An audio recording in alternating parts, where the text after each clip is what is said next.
तस्से भगवतो अरहतो सम्मा संबुद्दस्से नमो तस्से भगवतो अरहतो सम्मा संबुद्दस्से नमो तस्से भगवतो अरहतो सम्मा संबुद्दस्से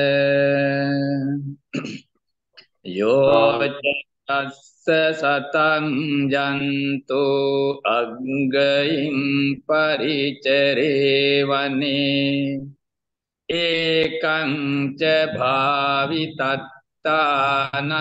मुहूर्तं पूजये सायैव पूजनासेयो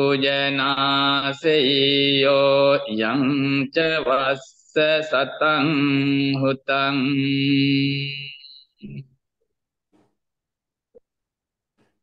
साधु साधु साधु।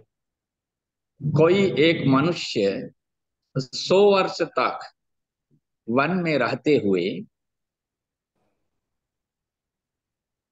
अग्नि पूजा करते रहते हैं, यज्ञ करते रहते हैं। दूसरा ओर कोई एक मनुष्य चित्त निर्मल किया हुआ और अपने आप पर विजय प्राप्त किया हुआ एक सुशील भिक्षु को एक क्षण के लिए पूजा सत्कार सम्मान करते हैं, वो 100 वर्ष जो यज्ञ करने वाले से जो एक क्षण के लिए सुशील संत कोई भिक्षु को जो सम्मान करते हैं, पूजा करते, वो उत्तम होते हैं, वो श्रेष्ठ कर्म हो जाते हैं।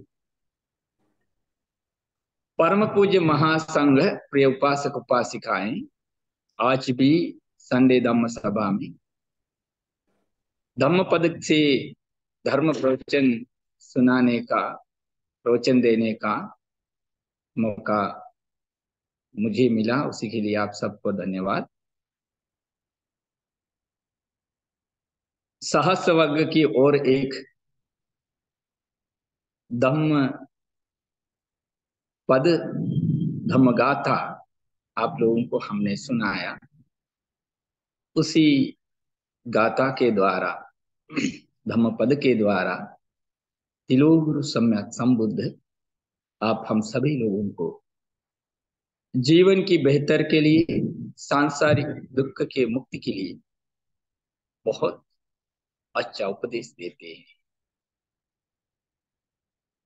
यो च सस्य सतं जंतु अग्ग इन परिचये वने एकं च भावि तत्तानं मुहूर्तं पूजये सायेव पूजनासेयो यं च वस्य सतं हुतं।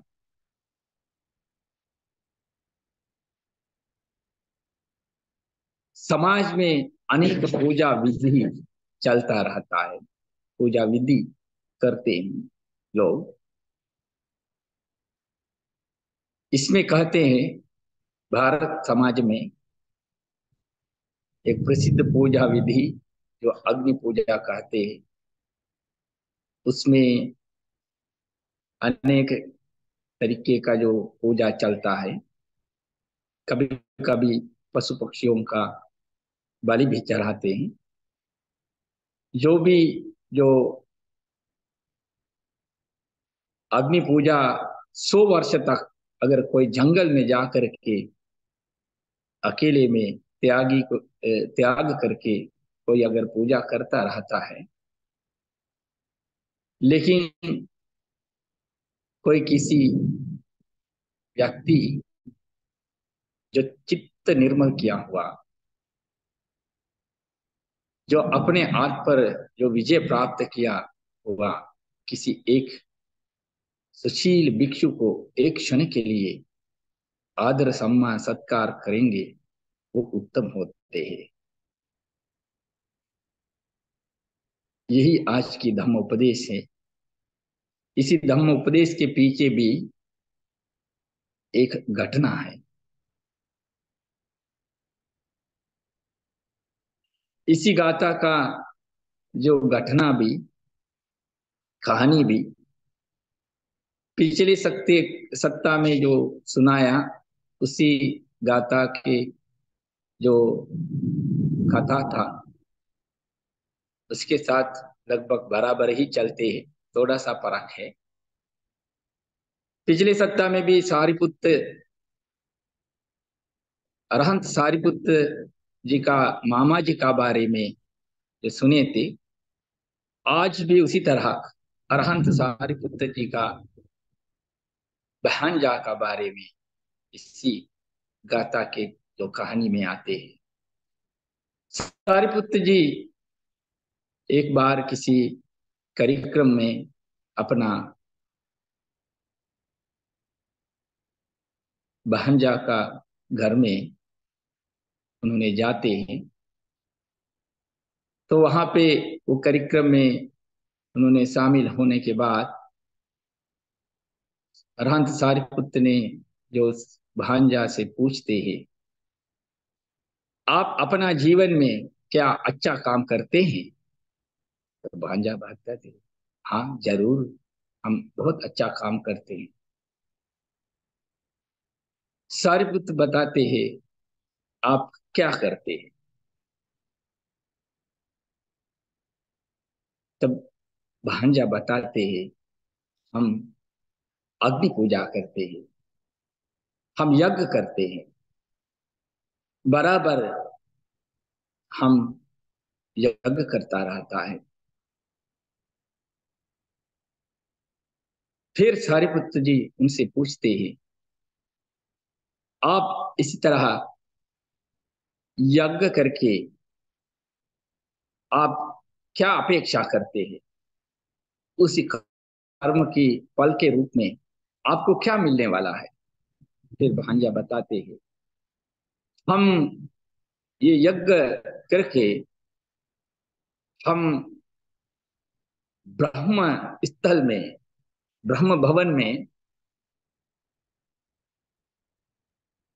अगले जन्म प्राप्त करने का मकसद से अपेक्षा है।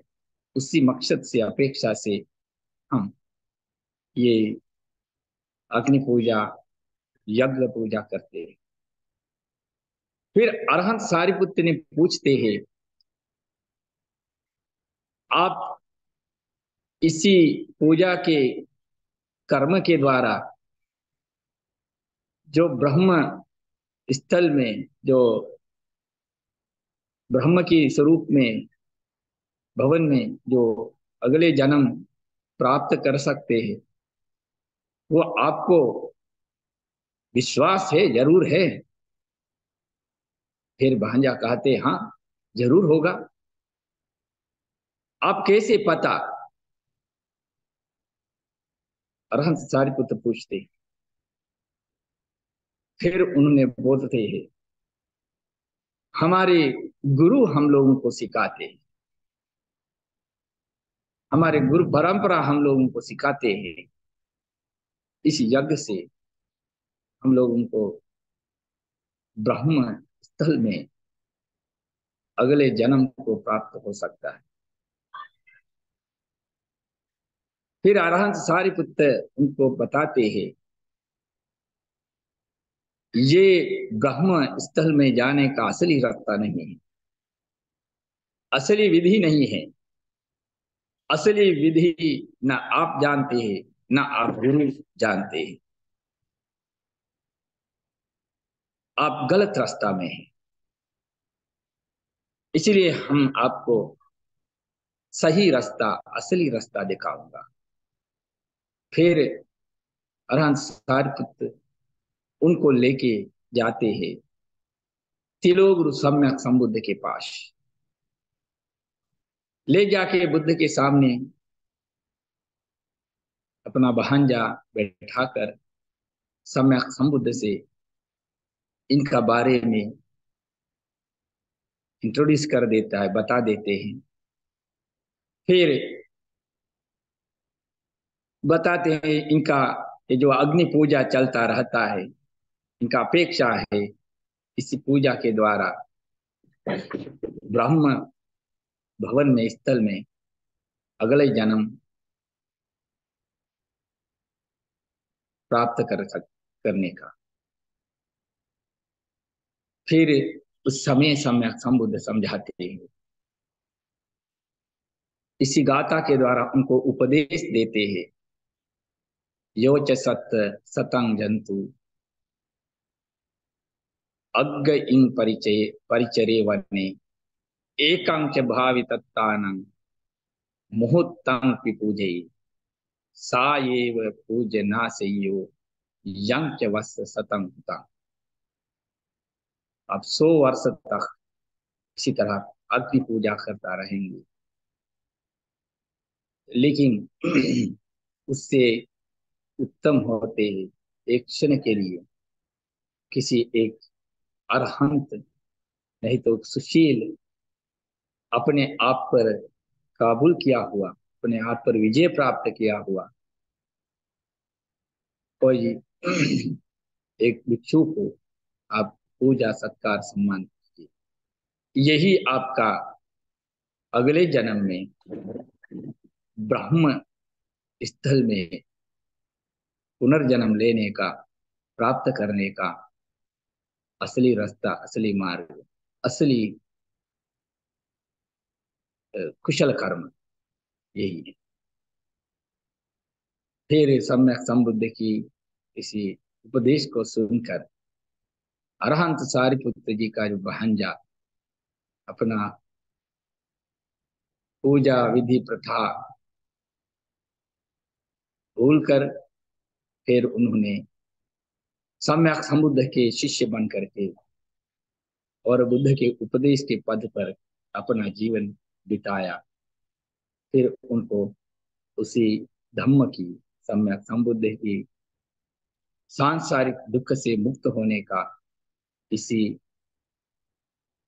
श्री सद्धर्म की लाभ प्राप्त कर पाया। इसलिए आप सभी लोगों को भी इसी गाथा और इसी उपदेश से ये प्रेरणा मिलते हैं। हमारे जीवन में भी हम लोग अलग अलग तरीके का काम करता रहता है, पूजा पाठ करता रहता है। ये सब पूजा पाठ और अलग अलग तरीके का जो हमारा जीवन का जो खुशी के लिए जो करते हैं, वो सबसे उत्तम होता है।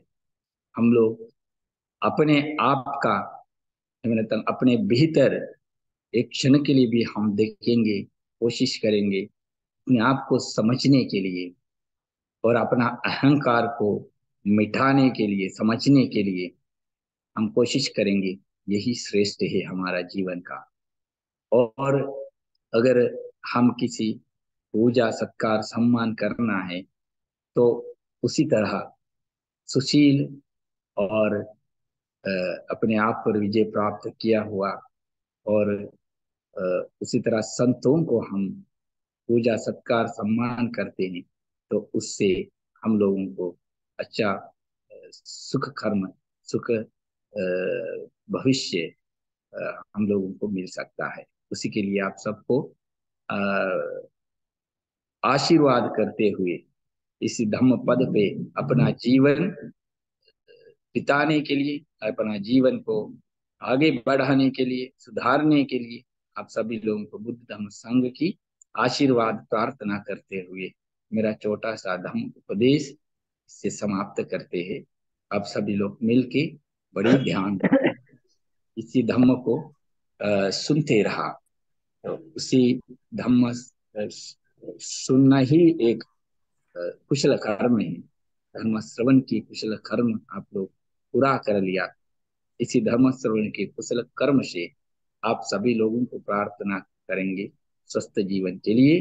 विशेष करके हमारे बुद्ध शासन में तिलोगुरु सम्यक संबुद्ध के समय से लेकर के जितना भी भिक्षु भिक्षुनी उपासक उपासिका है, इसी धर्म को आगे बढ़ाने के लिए, प्रचार प्रसार के लिए, लोगों तक पहुंचाने के लिए जितना भी योगदान दिया है, इन सभी लोगों को प्रार्थना करते शांति प्राप्त हो।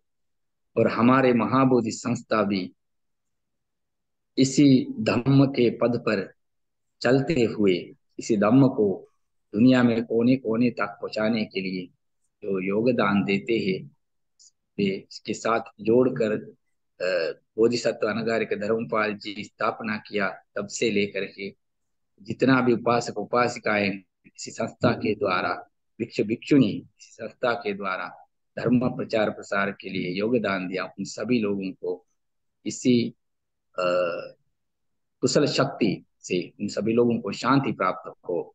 और तत्काल में हमारे महाबोधि संस्था के महासचिव परम पूज्य काल के द्वारा शिवली बंते जी से लेकर के अभी प्रदान देते हैं, इस धर्म को प्रचार प्रसार के लिए सभी लोगों को प्रार्थना करते हैं, स्वस्थ रहेंगे, दीर्घायु रहेंगे, कल्याण होगा। और तिलो गुरु सम्यक संबुद्ध की महाकरुणा शक्ति, महाशील शक्ति और महाज्ञान शक्ति से सभी लोगों को सांसारिक दुख अंत करके सुख प्राप्त होगा।